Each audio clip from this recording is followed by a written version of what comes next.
says live in the corner, but I don't know. Well, okay.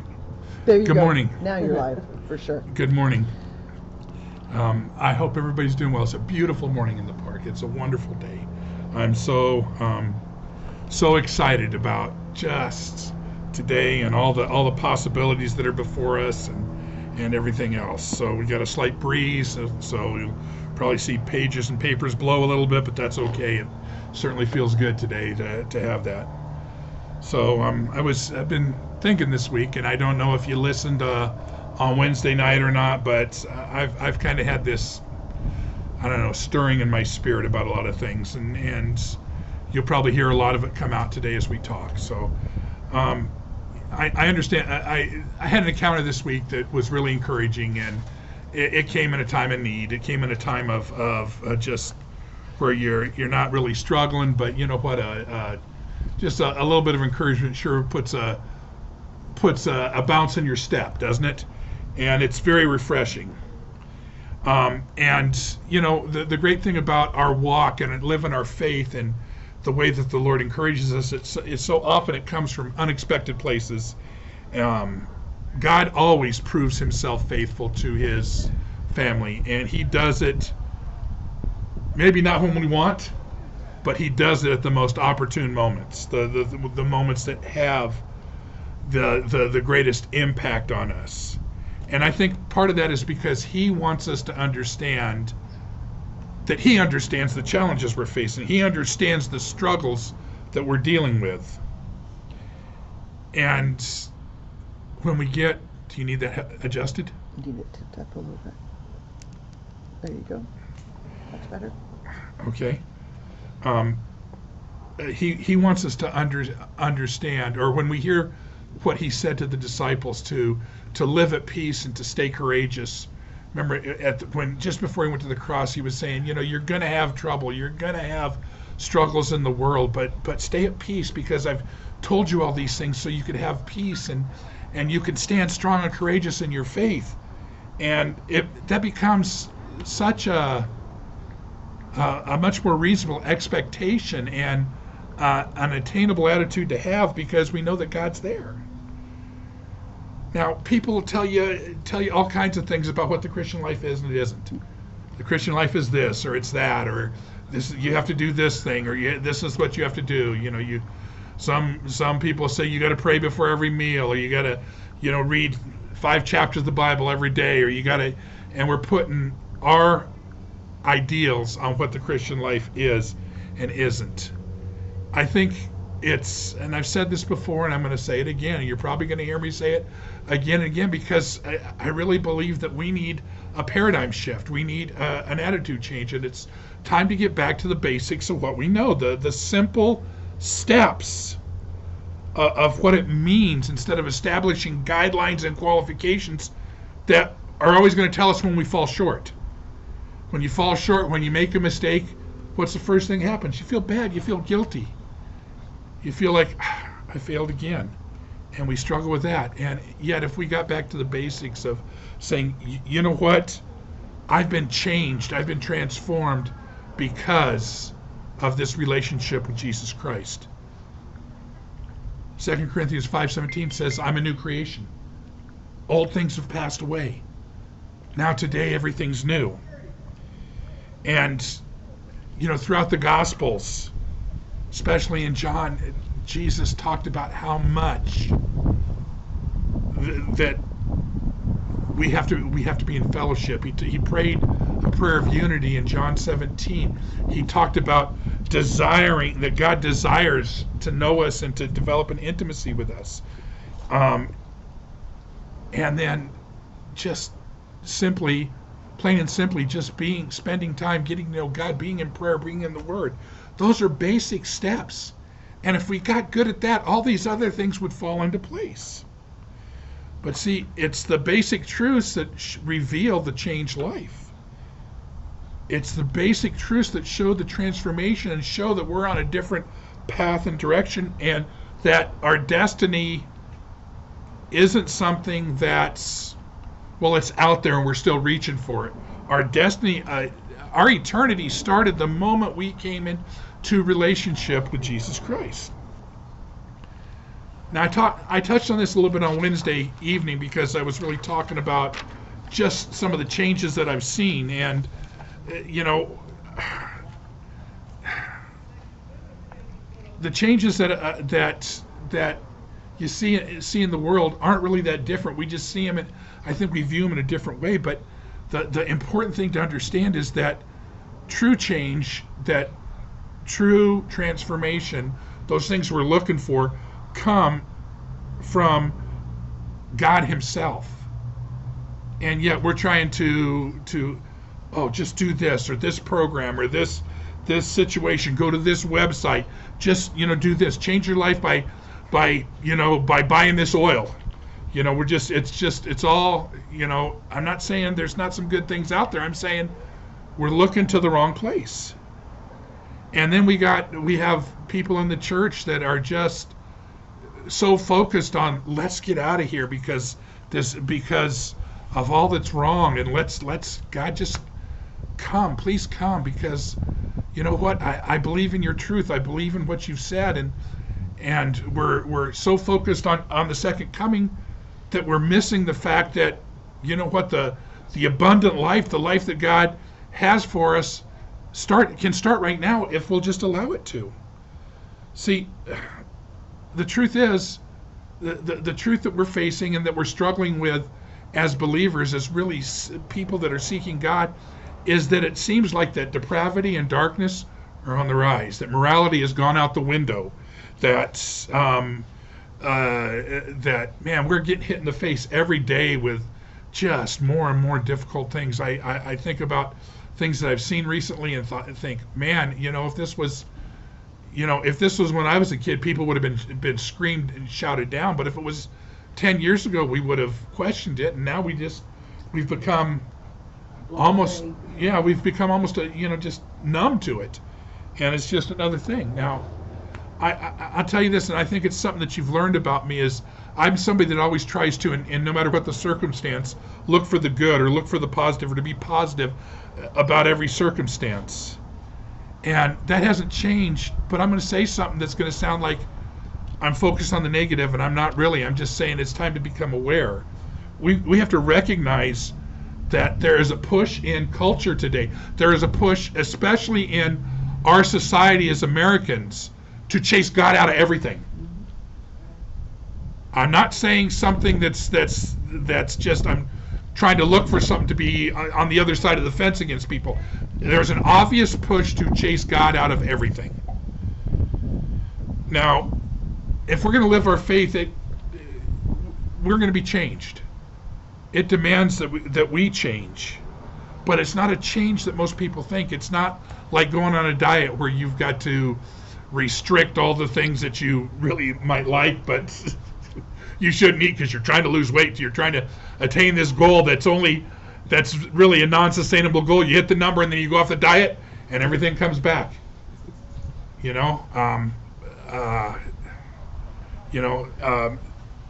Living our faith demands a change that's sustainable.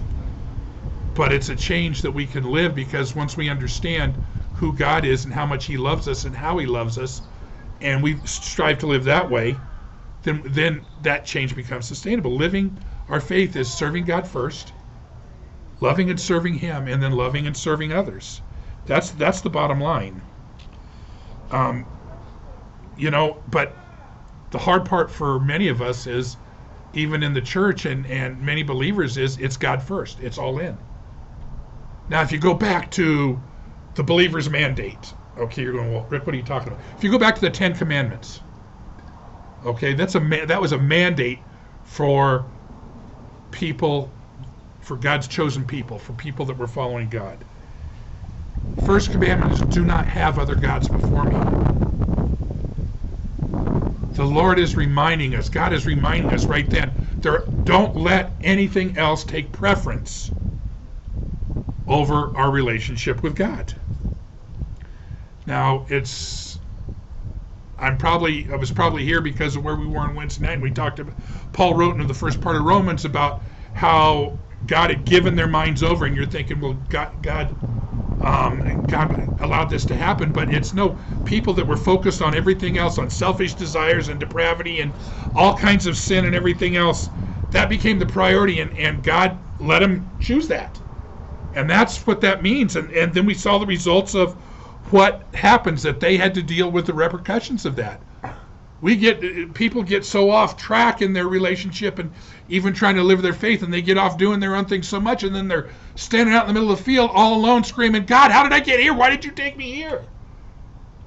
And we took ourselves there because our priorities were out of order. Morality is on the decline today. Self-satisfaction is being taught and promoted over everything else. Sorry. It is. That's the truth.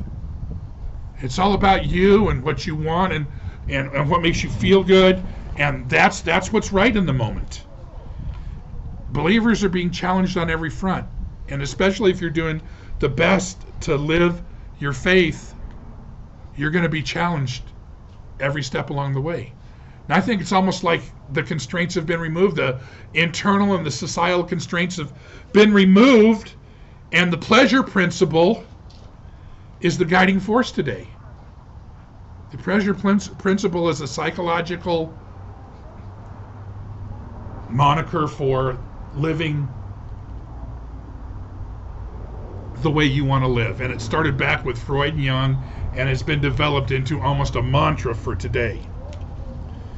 And there's all kinds of explanations and justifications that accompany that. But if you read through it and you really study it a little bit, it seems to break down to this, that people are accusing believers of the things that are in them, that they're selfish and hypocritical, and they're victims of things of forces beyond our control. So we have to do this. We have to live this way because there's something outside that's controlling me. And you know, what I read in the Bible says that God resides inside me, so there's nothing outside of me that's controlling me. It's inside me where my control comes from. See, but people today are gambling on other people instead of choosing God's principles and precepts to live by. The great mathematician Blaise Pascal, in an essay that he wrote called the Pensies, talked about this same type of scenario. And it was really regarding living your faith and living faith in Jesus Christ. He concluded that the struggle to believe was worth it. He saw that if you believe in Christ, or at least die trying, you will gain everything as God promised. But if you choose to say no without trying, if you choose to say, I'm going to do what I'm going to do, you'll lose it all. And this was one of the great conclusions that he wrote. It was translated in 1910, and it's called The Wager. Now, I've given you all these explanations. You're going, Rick, you kind of seem really out there and kind of seem, philosophical and psychological. And it's probably because as I was studying early this week for Romans, and I was studying we had some experiences last weekend, and just as I was reading this week, I read something that it shook me up. And it shook me up in a way to say, man, I've got to adjust. Not we, I've got to adjust. John 1, verses 4 and 5 says this. And it's from the Phillips, I'm reading it from the Phillips New Testament, which just really struck me. In him, it's referring to Jesus. Remember, John 1 is about Jesus. It says, in him appeared life, and this life was the light of mankind. The light still shines in the darkness, and the darkness has never put it out. See, darkness is trying to take over, and we have to let our light shine. See, this darkness, men, they just accept, man. It fits, and they accept it. They don't understand the light. They don't try and even comprehend the light, so they just accept the darkness. John stated that Jesus came at a time that the world needed light desperately, needed God's light. And he brought that light. He brought the fullness of God's grace, glory, and truth. And ever since Jesus showed up, people have been trying to stamp out Christianity, stamp out his followers. Even from the time he was on earth, they were trying to shout him down. The religious elite tried to shout him down. And so I think it's natural for us to want to push away from the darkness. But have you ever been in a really bright place and try to turn on a light? Does it have any impact? Does it really make a difference? But if you're in the darkness and you turn on a light, it chases away all the darkness. I don't think believers should run from the darkness. I don't think we should go seeking it out either and say, you know what, I'm going to go get in the middle of all this unless it's something God called you to do. But we shouldn't be scared of the darkness. We shouldn't avoid it. We should just be willing to let our light shine. Yes. See, Paul warns us, and the New Testament, we get several warnings in the New Testament, but Paul warns us, don't be ignorant of Satan. He's trying to lead us away from the truth. He's trying to lead us away from God's love. And we have to remember, because John said in 1 John that greater is he that is in me than he that is in the world. And we have to hold on to that. Paul wrote to the church, the Colossians, to the church at Colossae, that we've been rescued from the darkness and we've brought into the family of light. So the light, this truth of God's love and mercy and grace, shines bright, and we must learn to let it shine through us. And we don't have to go running around trying to find places to do it, because we can do it in the most real and simple ways. If you grew up in Sunday school, remember that song you used to sing? This little light of mine, I'll let it shine. I'm going to let it shine. And we used to do the thing and hide it under a bush. Oh no, I'm going to let it, or don't let Satan it out. I'm going to let it shine. Let it shine, let it shine, let it shine. You can let it shine wherever you are, whether you're at work or at the women's club or wherever. You just be you, and it shines through you. See, God's love touches everyone we touch and everything that we touch. It's not complicated. Throughout these messages, we've been in the parables of Jesus for the last 7 weeks. I don't know if you've asked yourself or not, how can I live? Do these life lessons apply to me today? But they should be messages about simple steps of God's love and kindness that practically touch others. So that's the way we do it. See, those life experiences that you have, those things that are going on, they can help other people, because you can just share how you got through it and how it was grace and truth that sustained you. See, there's everyday stories that are waiting to be told, and these stories reveal God's love and compassion and bring life change. So many people think that they're in the middle of a difficult certain circumstance. They think that they're in the middle of a hard time, and they're being, because I'm in this hard time, I'm being chastised because, there's something that God needs to remove from me. There's something that in my life, and I don't know what it is, and I'm really struggling.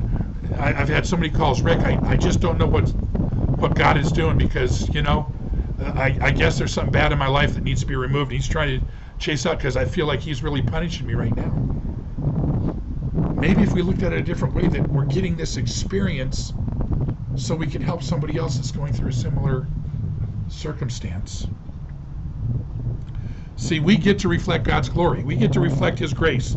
Light isn't blocked by circumstances or situations. It isn't stamped out. Think about what happened, one of the stories that we know from the Old Testament. Moses up on the mountain getting the 10 Commandments. What happened when he came down from the mountain? Everybody says, oh yeah, he got mad and he broke the commandments. But what really happened? His face shone so brightly that the people were so overwhelmed by God's light, by God's glory, that they said, cover your face.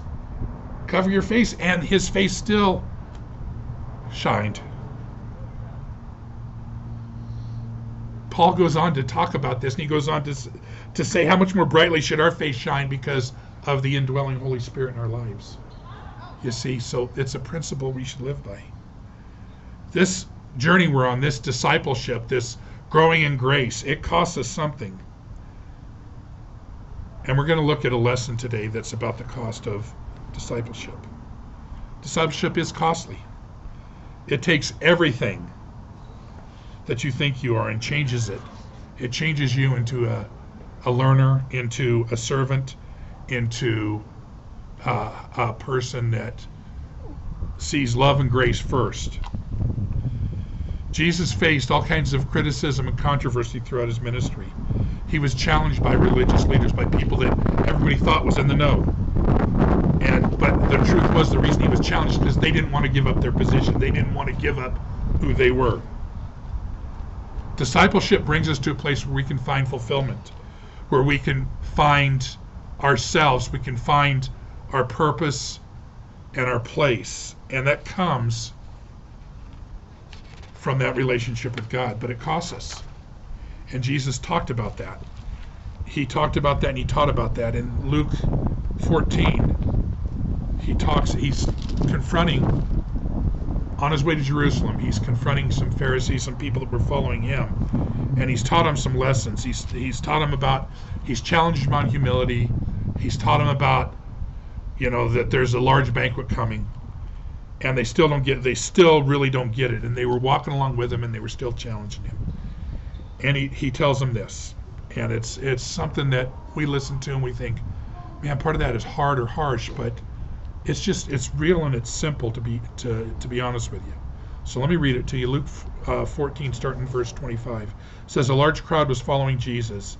He turned around and said to them, if you want to be my disciple, you must hate everyone else by comparison. Your father and mother, wife and children, brothers and sisters. Yes, even your own life. Otherwise you cannot be my disciple. And if you do not carry your own cross and follow me, you cannot be my disciple. Now you hear that and you're thinking, wow, impossible standard, right? Let's go on. But don't begin until you count the cost. For who would begin construction of a building without first calculating the cost to see if there's enough money to finish it? Otherwise you might complete only the foundation before running out of money, and everyone would laugh and you'd say, there's a person who started the building and couldn't afford to finish it. Or what king would go to war against another king without first sitting down with his counselors and discussing whether his army of 10,000 could defeat 20,000 soldiers marching against him? And if he can't, he will send a delegation to discuss terms of peace while the enemy is still far away. So you cannot become my disciple without giving up everything you own.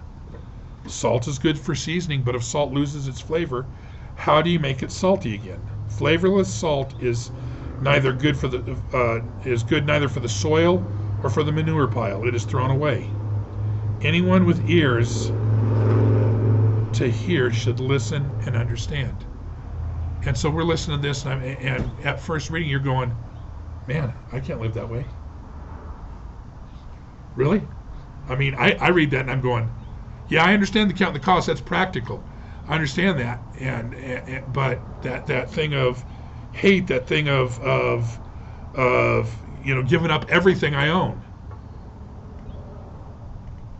Man, that's hard because most of us, I don't know that much anyway, so the things I have are really valuable to me.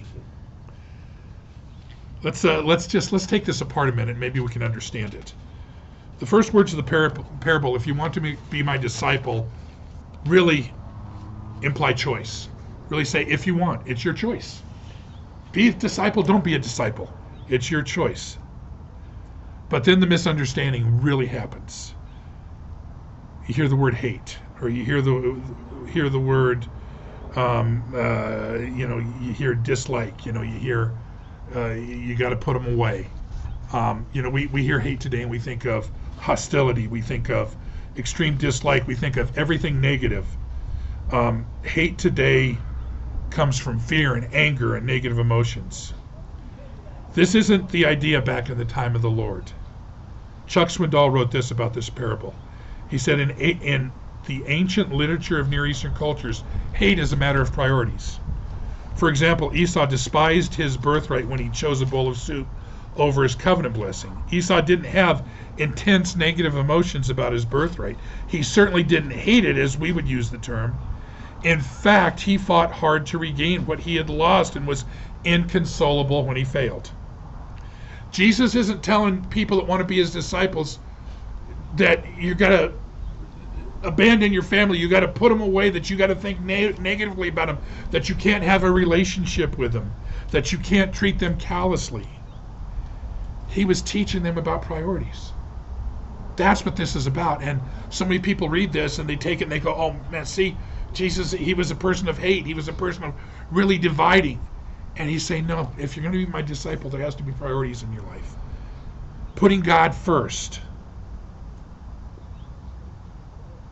must become more than just, that passing thing we say to try and prove that we're right or we're righteous. I'm just trying to put God first in everything I do.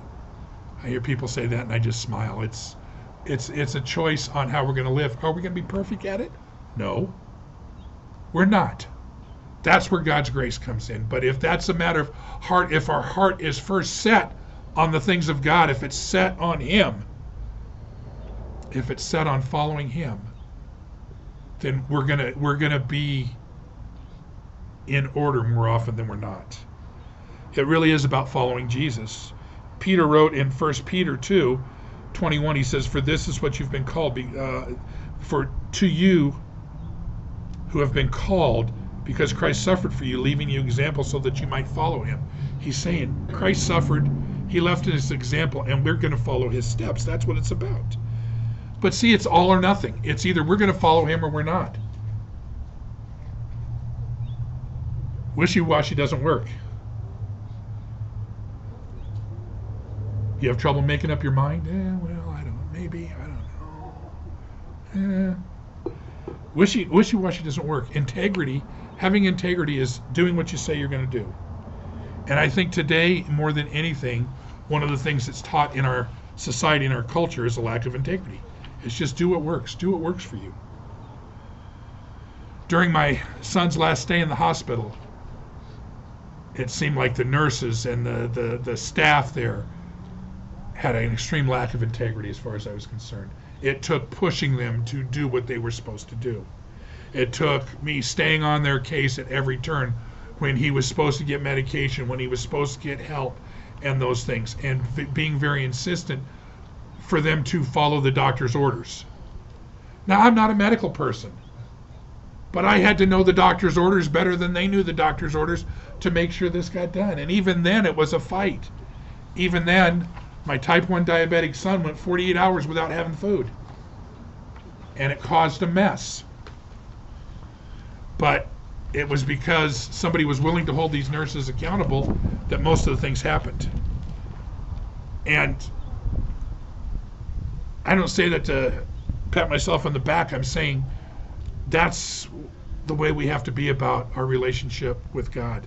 We have to be all in. We have to understand that our commitment must be to God first, to learning what he taught, to understanding it. And Jesus made it so simple for us. In the Synoptic Gospels, in each of the Synoptic Gospels, it talks about this. I recorded it from Matthew 22, but it says when that lawyer, when that scribe came to Jesus and said, which is the greatest commandment of the law? He said, love the Lord your God with all your heart, soul, mind, and strength. Jesus goes on to say, and it's recorded in Matthew, it says, this is the greatest and most important command. Loving God first. That's the thing we need to focus on. That's where we have to fall in. God first, no matter what. Now, there are preachers today that are standing up there and they're talking about your feelings and talking about positive things, and they're telling you today it's a matter of what you're watching and what you're putting in your mind and who you support and how much you give, and if you're having problems it's because you haven't given enough, and it's how you vote and where you go and all these things. It's telling you all these things that are in the way of God being first. Now, many of these things are important, don't get me wrong, but we have to have our priorities in order. It's God first, nothing else. It's God first, no matter what. Love God, worship him, live grateful. Let others see how his mercy has impacted your life. Praise him in actions and attitude. See, Jesus goes on in this explanation, this parable about if you want to be a disciple, you've got to get your priorities in order. He uses practical examples about how to do this. How many times, we have a contractor here, how many times do you know of contractors that have started something they haven't finished because they couldn't afford it? Because they did poor planning and it took a long time or whatever. My brother sees this all the time in what he does too. And then he talks about something else that they would understand about kings going to war. And if you don't talk to your counselors about can we do this or not, then they're going to find another way. Now these are just practical examples that people can relate to, but they were really about counting the cost of what it meant to be a disciple. See, many look at discipleship and they say, well, I'm gonna say I'm committed to God because I want to buy my fire insurance. I want to guarantee for my eternity. I believe in eternity, but I still want to do what I want to do. And there's still going to be time for me, and there's still going to be all these things, but you know what? I'm going to be sure that I'm at least looking good. I'm on the right side of things. Being a disciple is being a learner. It's being committed to following. That means obedience, and people don't like to hear that. It means being a worshiper. People don't want to hear that because I want to worship the way I want to worship. I don't want to worship God first. I want to do the things I want to do, and I want to let my actions and attitudes show that I'm serving my interests, but really I should be serving God's. See, I want to encourage all of us that it's time to go all in, and I'm not talking about